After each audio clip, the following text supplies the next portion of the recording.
In San Francisco in 1981, Chris is trying to survive as a salesman of portable bone density scanners.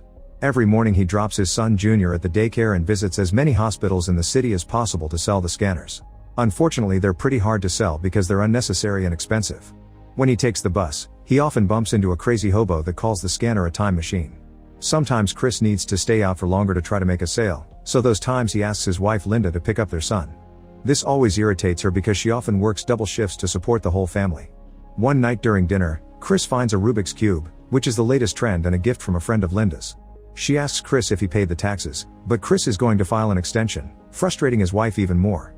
That night Chris plays with the cube and solves it incredibly quickly. The next morning, while Chris is on his daily sale walk, he finds a man stepping out from a very fancy sports car. Chris asks him what he does for a living, and the man replies he is a stockbroker. Chris thinks people had to go to college to get that job, but the man says it's not necessary, they just need to be good with numbers and people. Seeing how happy employees that work in that firm are, Chris thinks he wants that life for himself as well. The next morning, Chris tells Linda that he would be late in the evening because he will stop at an office to apply as a stockbroker. Linda finds it ridiculous and makes fun of his unrealistic dream, and in turn Chris tells her not to talk to him like that, triggering an argument that ends when Linda reminds him they have 2 months of rent to pay.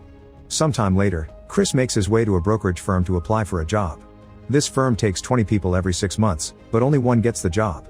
Wanting to look decent, he leaves the scanner to a hippie girl singing on the street, giving her some money to look out for it.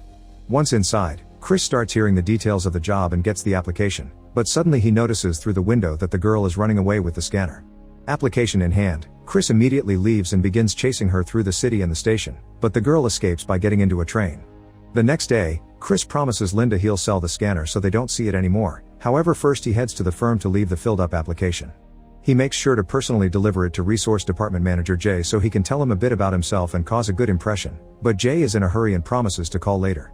Afterward, Chris sees the hippie girl and her partner passing by with the scanner.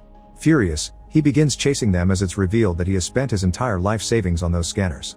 It's supposed to be a revolutionary machine, but he was not aware that doctors and hospitals would consider them unnecessary luxuries. For Chris, losing a scanner is like losing 1 month of groceries. After lots of running, Chris manages to corner the couple in the bus and takes the scanner back. This means that when he returns home, instead of having sold the scanner he had, now he has 2. Linda finds this very disappointing but doesn't say anything because it's Junior's birthday. The couple has sacrificed a bit of money so they can buy him a basketball and keep him happy, but while Junior is distracted, Linda lets Chris know how angry she is at his lack of responsibility. A month later, Chris goes to see Jay and asks what happened to his application, but Jay is in a hurry. Chris pretends he's going the same way so they can take a taxi together, and once again Chris tries to impress him by talking about his skills. However, Jay is focused on solving his own Rubik's Cube and keeps failing. Frustrated, Chris takes the cube from him and finishes solving it by the time the cab arrives at Jay's destination. Jay is incredibly impressed, yet he leaves the taxi and now Chris has to pay. Obviously he doesn't have any money, so Chris gets off the car at a signal and runs away, causing the taxi driver to chase him. A desperate Chris runs into the train station and gets into a train, but the train painfully door closes on his hand, making him drop his scanner in the station. This whole deal has delayed Chris's entire schedule, and when he calls Linda to apologize, she's incredibly angry because she missed her shift to pick up Junior, and they needed that money. This is the final straw, so she announces she's leaving and taking Junior with her. Devastated to hear this, Chris runs back to his house, but it's too late. Linda has already left with their son and all her things. At that moment Chris gets a call from Jay, who tells Chris to write down his secretary's number so that he can call tomorrow and arrange an interview. When Chris can't find a single pen, he does his best to memorize the number, then he rushes to a store nearby to borrow some paper and write the number down. The next morning, Chris goes to the daycare and confronts Linda about what happened. Linda explains she isn't happy anymore, and while Chris can accept her leaving, he won't allow her to take the kid, so they agree to take turns. Without Linda's income, the money situation gets even worse. When the landlord finally gets tired of Chris owing him rent, he comes to ask him to vacate the place in the morning, since he has painters coming in.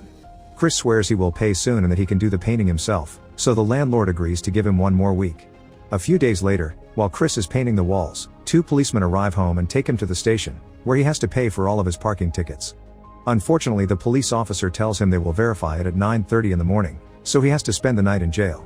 Chris tries to explain he has an interview the next morning, but it falls on deaf ears. With his one call, Chris asks Linda to pick up Junior. The next morning, Chris is freed, but he's almost running late, so he runs to the interview in his shabby clothes. At the firm, the interview panel is disappointed by what they see, thus Chris explains the situation and Jay confirms all the other times he saw him, Chris had been in a proper suit. Chris is funny, witty, and smart, so he manages to make a very good impression. After the interview is over, Jay comes to congratulate him, but Chris says he will have to think about it since he's learned that it's an internship with no salary and his circumstances have changed. Jay urges him to continue and promises he will fill his spot, so Jay promises to call him in the evening.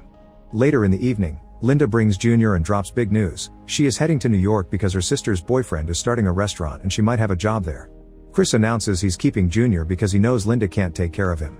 Inspired by her choice to do whatever she wants, Chris also tells her about the internship, which makes her even more upset and causes her to leave. After she's gone, Chris calls Jay and accepts the job. The next day, Chris and his son move to a nearby motel with the help of a friend. Since it's Saturday, Chris takes his son to play some basketball, and Junior says he is going to be a pro. Chris explains that most people don't make it, and when Junior gets disappointed, Chris cheers him up by explaining he should never let anyone tell him that he can't do something, not even him. Later, they head to the hospital to offer the scanner and finally manage to make a sale, which means some money that will keep them afloat for a few more days. The following morning, Chris goes to his first day at internship, where he learns about the trade. Chris works very hard and tries to prove he's the best for the position, never letting anyone know that he's poor. During a lunch break, Chris finds his boss Mr. Frome on the street and starts a conversation, wanting to lick some boots to improve his chances. However, he interrupts himself when he notices that the crazy guy has the scanner, still thinking it's a time machine. Chris immediately goes after him, chasing him down the street and through the traffic, only to end up hit by a car. Chris loses sight of the guy but also loses a shoe, so he returns to the office in that state while playing it cool.